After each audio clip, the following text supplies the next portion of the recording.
Yes. Mr. Swann, just a handful of questions, and some of the questions which I've been asked to consider, I think we'll pick up with Ms. Redmond this afternoon. But in terms of questions for Mr. Swann, first of all, what in practice, in your view or understanding, would need to be done in Northern Ireland to make the commitment to the financial support of the infected and affected community embedded, which I think was a word you used this morning, in order to give security for payments being made in the future? For example, would it require legislative change or UK government commitment or both? Well, I think it would require both, but I think that will also come, I think, from the outworkings of this inquiry as well, where we see that commitment from HMG, which will have that implication on what we do here in Northern Ireland. And I think we know from the evidence we heard yesterday that in Scotland there is some primary legislative, as it were, embedding of the scheme, albeit that a number of the details are then set out in other materials. Is the Northern Ireland Executive or you open to considering legislative change as an option, if appropriate, as a means of providing a degree of ongoing security to the infected and affected community? Certainly, if that's what is needed, but I would, rather than raise expectation, we only have a number of months left in this mandate, so it wouldn't be something that I could bring forward, but definitely something that the executive as a whole or my successor could look to. And then, from your perspective, and building on the experience, information, and interactions you've gained as Minister for Health in the current administration since January 2020, what confidence do you have about receiving future funding from Westminster to fund the Northern Ireland scheme beyond the current financial year? I do have that shared in, and again, I think it comes, and you've demonstrated, the correspondence between the Paymaster General and Her Majesty's Treasury as well, so that when the outworkings of this scheme does come, that it does come from a central funded resource, rather than us having to look for it from within the Department of Health budget, which is constrained and strained at many times. And then, if we can go back to your 25th of March statement, WITN 5570018.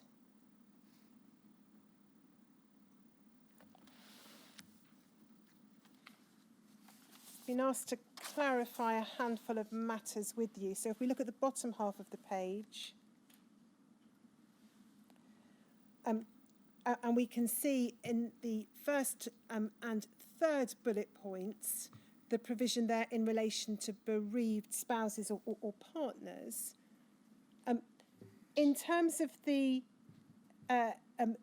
third bullet point, the £10,000 bereavement sum payable to the estate of the deceased in cases where there's no living spouse or partner, is this only applicable to deaths from the 1st of April 2017 onwards? That would be my understanding, but if we need clarity on that, I can provide it, or perhaps Ms. Redmond can update, but rather than giving the firm commitment, I'd rather come back to the inquiry in writing to confirm that. And you may have covered this already, but I've again been asked to clarify. In terms of the position of those who died before the 1st of April 2017, so assuming that this is, as would appear to be the case, applicable only to deaths after that date, do you have any understanding as to why those who died before 2017 would receive nothing, or their estates would receive nothing? As I said, I think in an earlier answer, Ms. Richard, I'll come back to in regards to the specificity of that date and the implications. Will come in writing if Ms. Redmond's unable to answer them. And then, in terms of the position of children, parents, or other relatives, so if we can take that down, Shomik. I think when I asked you earlier about why the bereaved payment scheme covers only spouses and partners, you alluded to possible difficulties in identifying who the broader range of family members who might be eligible could be. Would you agree that it ought not to be hard to identify the children or parents of an infected person to enable them to access regular financial support? I would agree that would be possible. And we talked earlier about the concept of moral responsibility. Do you consider that morally, if there's no living spouse or partner, annual payments or some proportion of them should be made to bereaved parents, children, or other family members who provided care? Morally, I would agree that to be a true reflection of what we should achieve to do, and hopefully that this inquiry can help the four nations come to a joint approach in regards to that.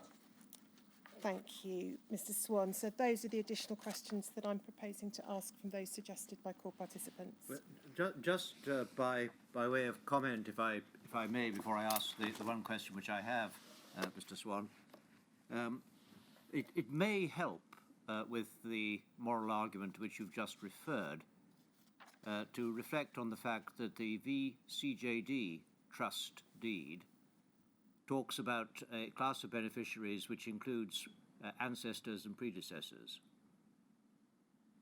So parents and children are covered in the sums which are paid out by that trust. That, of course, was created by government initially. But I leave that with you for consideration. And the question I have is this. You've made a particular feature, I think, of talking to the people who were infected and affected. Would you agree with that? I would, sir, yes. In doing so, you will have been talking to people from Northern Ireland, inevitably. Are there any particular features of life in Northern Ireland or their experiences which, from your perspective, may have a relevance to any payment scheme or compensation scheme? I think the political and societal challenges that we've had in Northern Ireland due to our troubles does have an additional challenge to many who also have been impacted by other government actions in regards to the supports that we should be putting in place. There's also the challenges that were in place and have been affected by us not having a government for 3 years, and the inability or the lack of a minister being in post to make the decisions that could and should have been made. Thank you very much. That's all that I ask. Mr. Swann, is there anything further that you would like to add?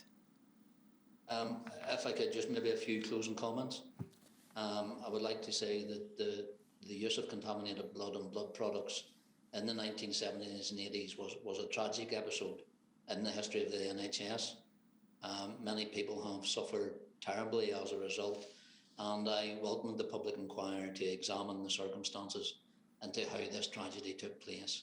And that is why support for those impacted by infected blood was an immediate priority for me when I took up post in January of last year. And COVID and the challenges, the review of financial support for those infected and or affected in Northern Ireland has continued, and significant progress has been made. I just want to reassure that I remain committed to doing everything that I can to ensure those infected and or affected by contaminated blood continue to get the support that they need and deserve in recognition of the devastating impact that this has had on their lives.